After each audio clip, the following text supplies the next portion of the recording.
All right. Everybody can see everything. Hopefully, we're all good.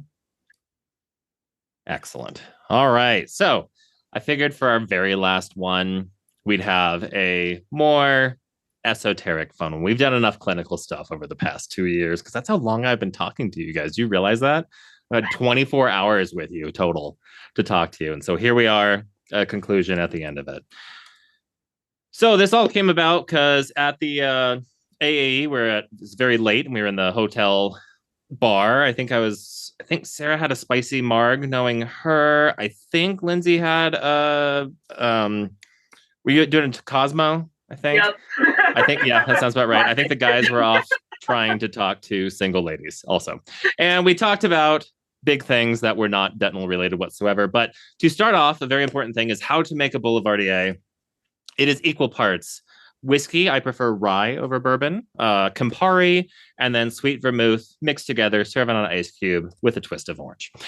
Thank you all so much for letting me talk to you over the last 24 months. It has literally changed pretty much how I do everything, how I work on patients, how I talk to people. I have learned so much from doing this, and I hope you have as well. I appreciate all of you more than you can know. So it has been 10 years since I graduated. I was 10 years ago, I was sitting in your chairs right now, having no idea what was about to come. So I wanted to kind of summarize what I've learned in the last 10 years, what I think I wish I would have been told. And so that's what this presentation is going to be.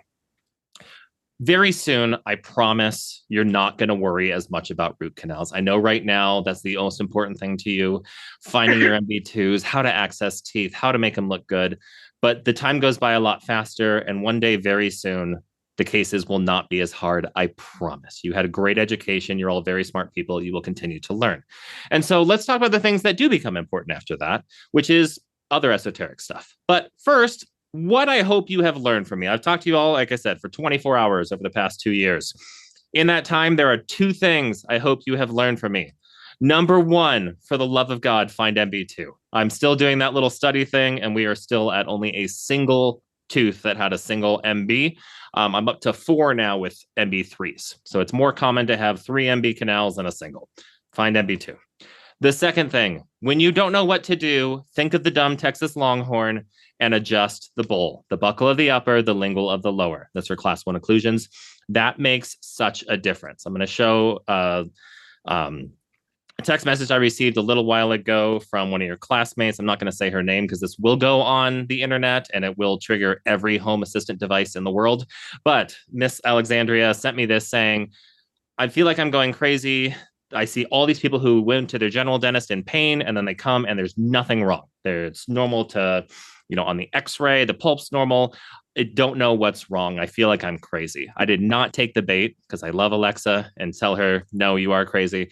What I said is that is 50% of what I do. If you saw the post last Christmas around that time, my social media team had a thing of like my numbers for the practice.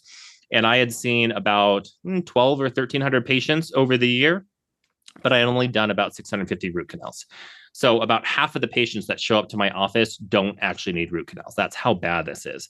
And when I said that to her, she replied, so I'm not crazy. Once again, I didn't take the bait. I thought about it, but I didn't. And she said, I've been doing the bull occlusal adjustments. So when you have a patient in pain and you don't know what's going on, or if they come in and the symptoms don't make sense, in the back of your head, think of the dumb Texas Longhorn and adjust those cusps. It makes a huge difference. Finally, a few more clinical advice things that I hope you guys can take away. We've talked a little bit about radiographs, but I don't think I've gone into all these in detail. Bite wing images to me are more useful than a PA. The only reason I take PAs is because that's how we communicate back and forth with other dentists, and that's what insurances want. I get far more information from the cone beam and the bite wing. The bite wing is such a useful tool. You're not going to be taking these images. Your staff is. This will happen very soon for all of you, which is fantastic. But it tells you what the rest of their mouth looks like. It tells you what's their decay level. It tells you how many restorations do they have. Do they have a giant zirconia crown opposing it that has huge cusps? Well, it's probably going to be biting rather than something else. You can get paid for this as well. There is a code for a single bite wing. And the good news is if they are insurance driven and have had a lot of x-rays done at their general dentist, the single bite wing doesn't count against their yearly maximum. So that's good as well. Another one that you probably aren't taking as much of right now, but I highly, highly recommend taking is calcium hydroxide images. I learned so much from seeing if I have to stop, how far down do we get? Is there an extra anatomy? Is there something that looks funky in there? Take your calcium hydroxide images. And it's also very useful if a patient disappears and then you try to, charge them for the root canal. If you don't have that image, there's really no proof that you actually did anything. If you have this image, it's very clear that you did change things. So these are two images that I really recommend taking all the time. Your staff's going to do it. It's very easy. Check images. I have never regretted taking a check image, like halfway down if it's a calcified tooth or whatever. I have often regretted not taking a check image. So when in doubt, stop, take a quick x-ray, see what you're doing, see where you are. You can get your angulation. You can do this with a cone beam too if you're having trouble. If you don't know where you're going, if you're struggling, stop and take an image. And then the final thing is take your time with a cone beam. You've all had all know about the 10,000 hours. At this point in your career, you've all been dentists for a long time. You see PAs all day long. You have probably seen close to 10,000 PAs. You've seen what? Maybe 100 cone beams, maybe 200, depending on how often you get to look at them. And it takes even more time to figure out what is normal versus what is abnormal with cone beams because there's movement. It's in 3 dimensions. And things that look abnormal on a cone beam, because all you're using is your information that you gain from knowing your PAs, it's going to make you a little bit worse at diagnosing because things look a lot worse on a cone beam. And so take your time with them. A limited field scan, when you first start out, plan on taking at least 5 minutes to review it, look at every single tooth, look at all the extra anatomy, and start to, in your head, learn what's going on in the background. When I was in residency, Cotomy came out and showed us how this kind of applies to us. So he showed us, I don't know if he did this to you guys, stop me if he did, but he showed a picture on the screen for like a tenth of a second, maybe less than that, and asked us all to describe it. And there were 6 of us in the room, plus Hatton, and I think one other, maybe Benison was there. And we could all say 1 or 2 things, like, oh, there is a guy in the corner, and there's a kid, and he's in a military outfit, and blah, blah, blah. And so between the 8 of us, we could pretty much reconstruct the image, kind of. Then he did it with a PA. Not only could every one of us tell him exactly all the teeth that were there, we could tell him all the restorations that were there, and we would say, oh, that one's failing and needs an apico. Same amount of time. So your brain is so good at doing these things. Once you get that knowledge in there, you can literally look at an image, and within less time than it takes for you to look at it, your brain has already figured out what's going on and already figured out what the diagnosis is. This is where you get a lot of the SOS errors. This is where a lot of the other image interpretation errors come into play. But the key here is the more that you look at these images, the better you're going to be at this. And it starts to help you figure out when I call them my Louis ears, when something looks off, when something looks wrong. I always say that it's my Louis ears standing up. He's not here today, unfortunately, but he's got giant ears and they'll stand up. This is when he saw a bunny. This is how he does. And that's what I want you to start thinking about. When do you look at something and say, hey, something is wrong here? Another way to describe this is in the Malcolm Gladwell book, Outlier.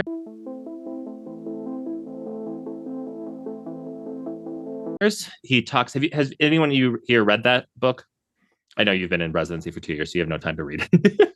But it's a really good book, and it describes how there are people who are able to see things better just because of their experience. And there's an example in there about an art expert who saw a famous painting and immediately said, that's a fake. I don't know how I can tell that, but that's a fake. And no one else knew it was a fake, and they did carbon dating, and sure enough, it was made 2 years ago, not in the 1700s. And that's what you'll start to learn how to do. And why this is important is because when we're looking at cone beams, most of the time, if something looks weird, if you hear hoofbeats, you need to think about horses. But every now and then, it is a zebra. And I was talking with the oral surgeon here a few months ago about this, about how he gets a lot of, biopsies from mucoceles or stuff like that. That's really not there. But if he gets one from me, he's not really happy because I've sent him in our last 2 years. I've only sent maybe 5 patients out for biopsy. And unfortunately, every single one of them have been super aggressive, nasty cancers. It's you have the ability, get used to sending patients out for biopsy. And if you're unsure, send it. You can literally save somebody's life, help them, live because you're able to know what was going on. So you will see cancer in your career. I guarantee it. It's just making sure that you notice it and know when to refer. Ergonomics are so important. They are the number one reason that we will stop working, but without choosing to stop working. Half of the people who teach you are there because they have had musculoskeletal issues. There is a reason there's the Theragun on my desk at the office, because what we do is static motion that's repeated all day long, and that is a recipe for disaster. Spend the money on the good chairs, spend the money on things so you can sit and function and work comfortably. Not only if you're not in pain, you're able to focus better, you'll do better work, but more importantly, you shouldn't go home at the end of the day in pain. And I'll probably put out a few more videos on some other things that I do as far as ergonomics, but this is the most, you're all young right now and you can do dumb things like bend like this. You can't once you start to get older. And it's important to make sure you work in a way that you can work for a very, very long time. All right, a couple more clinical advice. Don't be the first one to try new things. Resilon taught us all that. Don't also be the last. The fact that there are still endodontists in this country who don't use microscopes is an absolute shame and ridiculous, and they shouldn't be called endodontist, and I will fight them all day about that. But there is, every time we go to the AAE, there's some new toy that comes out.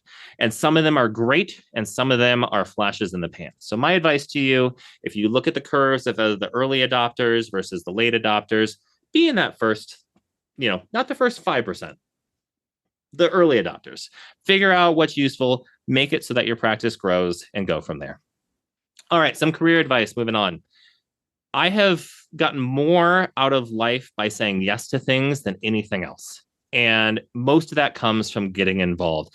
And that is all over the place. That is, I took over a Spear Study Club in 2016, and I have learned more from them about how to do root canals than I've never taken a root canal class from them, because there's so many things you can learn about it.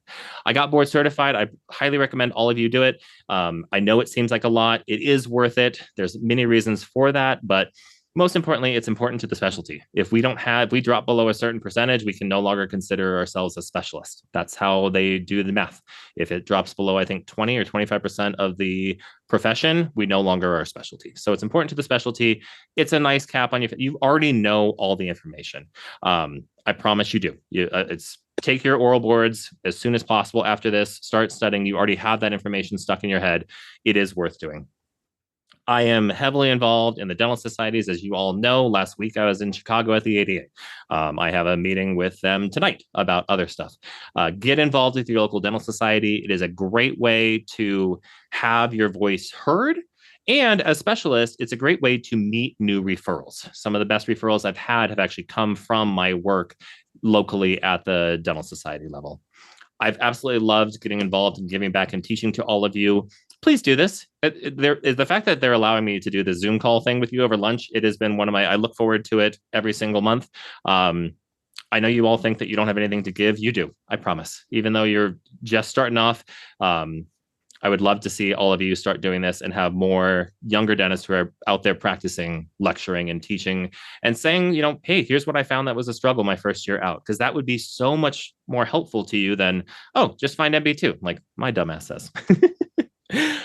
Doing these silly videos has been way more work, and it's also been awesome. I've changed a lot about how I do things. It is still very weird to me when people come up and say hi and say how much they appreciate it.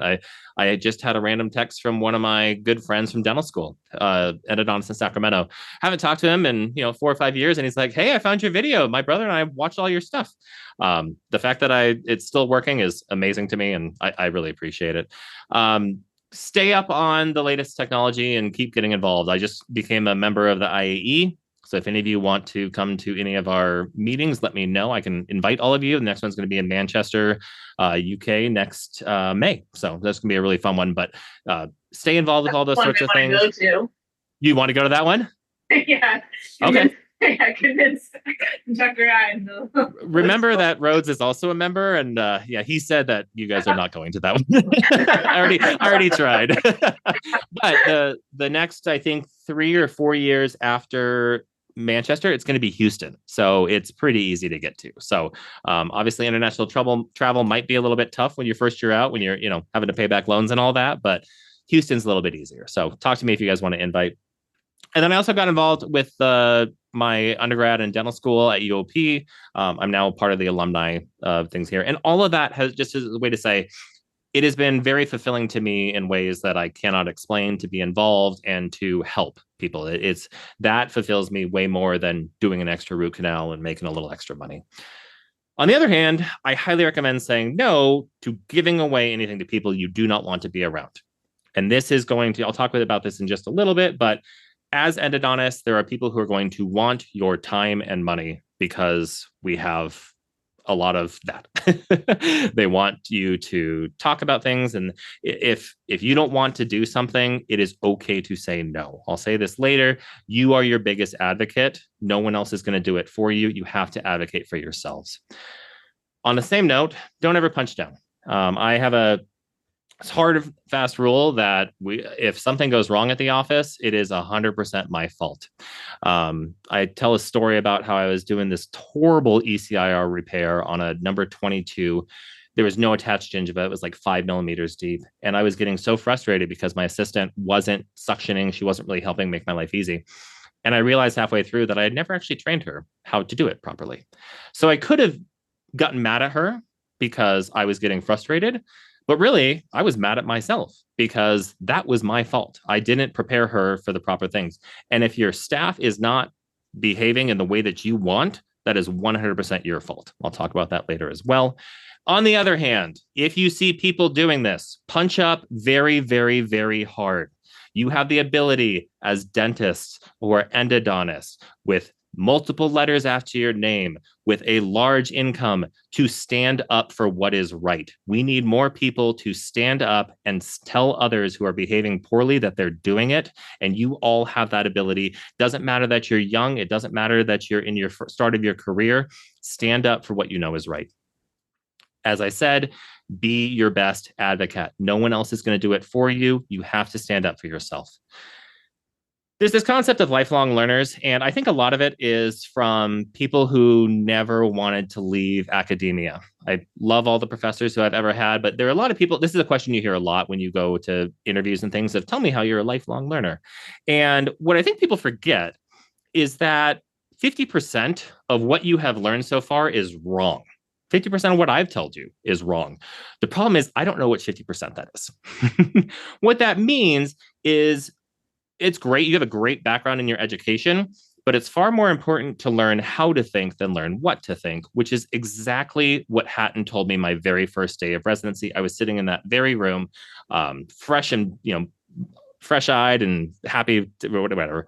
And this is one of the most impactful things I've heard, which is you have to learn how to think, because half of what you learned right now is going to be wrong. And so it's far more important to learn how to think. That's the idea of metacognition, which is what I talk about at 1 a.m. while having drinks in hotel bars with my lovely friends. All right. When I was at last November, I was at Spear and we were talking about some airway things. And for those of you who don't know, there's been some animosity between the orthodontic community and those who want to help patients with airway. And I brought up a question to Jeff Rouse of, okay, so what do you do if the ortho community doesn't really believe in this sort of thing? And he paused for a moment and said this: some orthodontists are incapable of learning anything after they graduate. Does that happen in endo too? And I about fell out of my chair laughing because, dear God, yes, it happens. And people take whatever they learn in school, in residency as gospel, and they never change their mind after that. So I have learned more about endo from things outside of endo than I ever have from a CE lecture. For example, I read a book called Buying In a few years ago, and it's on advertising.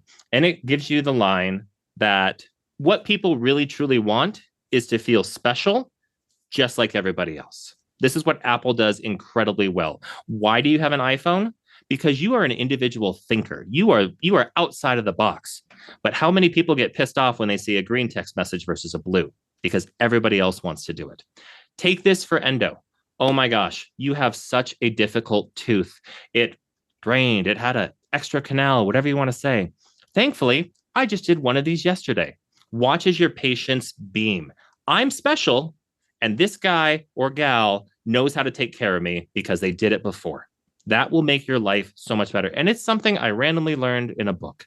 Like I said, I've learned way more about how to do root canals from Spear, and I've never taken an endo course from them. I've talked about this before in other lectures. My dad was heavily involved in the business community, and there's an idea called Six Sigma or lean principles, and it helps you look through processes and develop standard work. It is why I'm able to be so efficient when I work through patients and still put out high quality products. Michelin-starred restaurants teach me things about root canals, as you all know. I did just go to one in Chicago. There's another great one called Oriole. I highly recommend it. I'm not going to give you about that one, but it was really, really good too if you're in there. Talking to all of you has made a huge difference. Really, what I want you all to take away is always have an open mind, because I have learned far more about root canals by studying everything besides root canals. Another concept I kind of want to have for you guys is everyone has something to teach you, even if it's what not to do. There was a resident ahead of me who was terrible, like terrible. And if you ask Hatton, he'll know exactly who I'm talking about. I'm not going to give any more information to respect the guilty, but I still use a technique that they taught me when operating because it was amazing. The tip is, by the way, when you're backfilling something, to lessen the chance of having a void, take the tip of your backfill thing, dip it in sealer, and it'll kind of make it so it's a little more radio opaque and hides the void a little bit better. Small little thing, but great thing to do. On another note, you're going to have failures. You're going to mess up a tooth. You're going to have an issue with a referring dentist. You will have we're humans. You cannot be perfect all the time.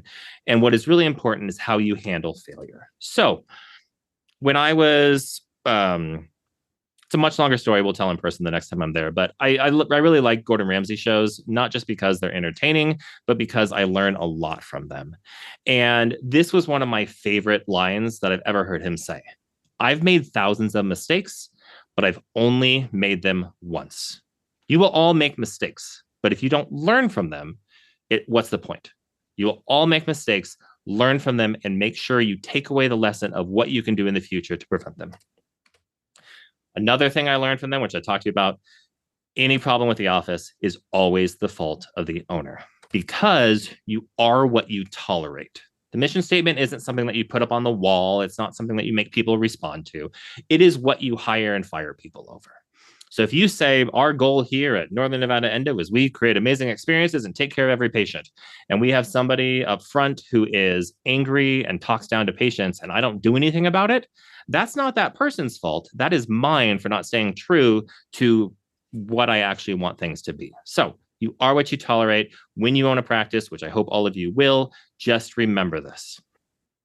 On a very different and sad note, everybody needs a lawyer. You're going to have patients who, no matter how good a work you do, they're going to be upset with something. And the way to think about it is all those things you want to say to them, let the lawyer say it for you, because they can be dicks. That's what lawyers are. I love all my lawyer friends, but they are mean. They are aggressive. That's what they are paid to do. You all have access to lawyers through your malpractice company. On a similar note, if you're ever in trouble, I hope none of you ever have to deal with the law. But even if a patient starts to get aggressive and starts to threaten things, stop talking. Stop talking right away. Those are your rights. Have a lawyer do it for you. And I'll tell a quick story about a time that my very first patient complaint. I had been working for maybe 3-4 months, and a good friend came in, and I worked in a big group office, and he had done this filling on this patient. It was number 3, and she was in incredible pain. Girl was like 19 years old, super shallow filling, no cracks. It was just like a tiny thing, and we couldn't figure out what was going on.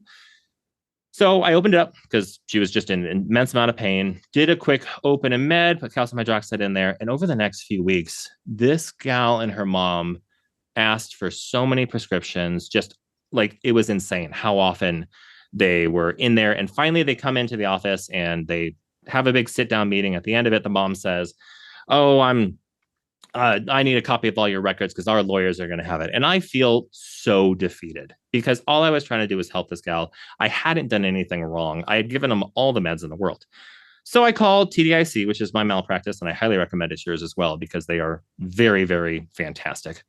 And one of the lines that the owner at the time, he's kind of a dick, but he had a really good line, which is, "You can afford better lawyers than they can." It's a very douchey thing to say, but it's also true. Because what then happened is the lawyers got involved. And if you've ever seen the scene from the first Avengers movie where Loki's being a little dick and yelling at him, pretty much this is what the lawyers did to that patient. They ripped him the biggest asshole you have ever seen and destroyed them. And it is because the reason that this all happened, by the way, is the mom was an opioid addict and was trying to use the daughter to get more prescriptions. That's what happened in this case. So get lawyers involved far earlier than you think. I know it feels uncomfortable, but you have access to them. I have never regretted getting lawyers involved. Okay. On a very happier note, the biggest lie you have ever been told is that owning a practice is hard. And the reason why is because everything that a practice owner has to deal with, you do as well as an associate. If an assistant calls out, well, your day just kind of sucks now, doesn't it? I mean, you're still going to have to train them. Everything that goes wrong in a practice still affects you. The difference is how much better your life is as a practice owner. So this was a few weeks ago. My daughter graduated from pre-K, and they went. I hope the sound will work, but I'll tell you what it says. And they went around asking every little kid, "What do you want to be when you grow up?" And about 5 little girls in front of Evie had said, "I want to work in a nail salon." Can you guys hear that? No. Okay. So they asked her, "What do you want to be when you grow up?" And she thinks for a second. A nail salon owner. She says, "A nail salon owner." So even at 4, she knows it's way better to be the boss than to work for somebody. Own your own practice. I know all of you right now have to do something else, and that's totally fine. I did as well. Make this your goal. I cannot tell you how beautiful it is to create your own dream. Every day I come into this office, I smile. This is the safe place for my staff and for me because we've created a place where even if patients are rough, even if we have a bad day, we leave here, we walk in and leave here feeling better than we did before. I cannot tell you how much it has changed my life. The other thing that people really don't tell you about, and I have confirmed this with a bunch of my friends, you will make about twice as much as an owner. That's whatever you think you're going to make, double it as an owner. That's how much of a difference, and that's before even the tax benefits. So you can do this. I will help you. All right. I promise all of you can do this. Right now, get out there, get your skills out, learn, do what you need to do, but have this be one of your long-term goals. All right. How much time we got? Oh, we are doing great. I wasn't sure how long I was going to talk.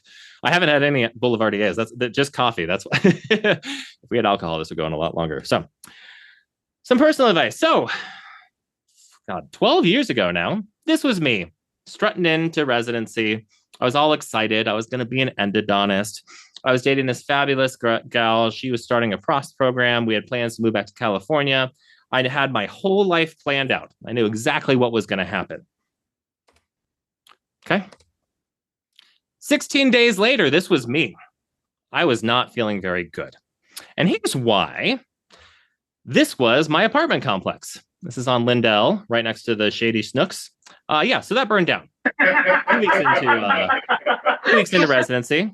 And then a week after that, I was dumped. So I had, no idea what I was going to do with my life because I had everything planned out.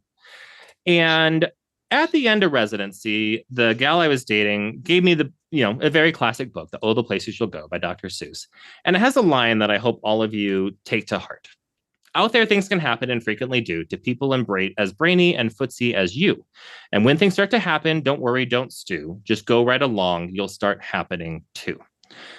Said another way, it is very difficult to figure out where you're going to be. And more importantly, how you are defined as a person is by how you take it when things happen to you. If I had not had that fire and hadn't been broken up with, I would have never had these two ridiculous dogs who I love very, very much. I would not have met my beautiful wife, who apparently only drinks martinis. These are the two pictures she said I could show of her. But this was last week in Chicago, and the other one, the espresso martini, was down in wine country. I would not had my beautiful older daughter Evie, who is going to be a nail salon owner apparently, or my lovely daughter Tempe, who is just the cutest thing in the entire world. I would have not have met all of you and gone back and talked, and I would not have had my practice. Said another way, things will happen to you. They may not be good. Let me say it again. You're going to have bad things happen to you in your life, but it's your response to those things that matter. All right. On the final note, and I guess this is going to be a lot faster than I thought it was, I always have a idea that I've always said that it's really important to have a personal kind of mission statement of why do you get up every day? And one of my things is to leave it better than you found it. I literally have a compost bucket outside that I use to feed the trees around here because I want them to grow bigger. And rather than throw the coffee pods and extra food away, I try to help give things back. I try to help each and every single one of you be better than you could be, because I've had that for me from some very important people in my life. And I hope that you take this approach moving forward, that no matter who it is, whether it's where you are or who you meet, try to help them out in whatever way you can. Another way to say this was from Marcus Johnson. He's the host of the AE podcast. I went to a lecture that he gave in LA. And this was one of his lines, which is lift as you climb. Don't stand on top of other people. Bring everybody up with you. You want to keep growing. That's great. Make sure you're bringing everybody up with you and not stepping down as you do it. All right. To my three lovely second years who I've had. You are my class you're the ones I've had the longest. I mean, obviously I love the people from last year, whatever their names were, I've already forgotten, but you three are very special to me because you've had me for the whole time. So I wanted to give a quick little piece of advice to you. This will apply to everybody else. You're going to be making a lot more money in about a week or two than you were before then. And that's great. I remember that first paycheck and it was crazy. I had never made that much like in my entire life. And it was wild. But because of that, you are now going to have all these fans. And just like Taylor Swift, they're not all right in the head. I love my Swifties. Don't get me wrong. But those are credit card companies who are going to try to sell you things. Those are insurance companies who are going to try to sell you things. Those are DSOs who are going to try to take advantage of you. And when you're out there being successful, people are going to try and the number of random phone calls and emails and shit that I get all the time is wild. You haven't ever had this much attention in your life. You're going to have consultants talking to you. You're going to have advisors. You're going to have salespeople. And dear God, the reps are so aggressive. You will have scammers left and right. You'll have specialists who will come through and fix all your problems. You'll have patience. And here's the problem. They all think of you as an ATM to withdraw money from. All right. So who on earth do you trust moving forward? Well, you all have my phone number. If hopefully you can trust me. If not, I've done something very wrong over the past 2 years, but I will always be here for you, as you know. And the ADA will as well. If you haven't gotten involved with them, I do recommend it because the products that they have are designed to protect dentists because they're designed by dentists for dentists. All the other products out there are designed to take money from you because that's how businesses work. The ADA works by having people want to continue to be members. So I know you've been in residency for the past 2 years. You've been in dental school for that. Get involved, and I think that's probably the takeaway here is get involved, and I guarantee they'll help you out. The other thing is to give back. I don't know if you guys know this. I'm not paid for any of these lectures. Like I said, whatever you'd normally pay for an hour lecture, just give back to the program. If you've talked to Diliberto, he also likes his, Boulevardiers and to say big things. And I will remember one of the things him saying is to give back to SLU. When you get out there and start to talk to other people who went to other programs, you'll realize our program is very different in a very positive way. And it's important to make sure you give back because the life that you will now have access to, you wouldn't have access to were it not for St. Louis. And this is one of my many ways of giving back. There's a concept within UOP of there are 3 ways to give back. You can give back your time. You can go volunteer for things. You can help out.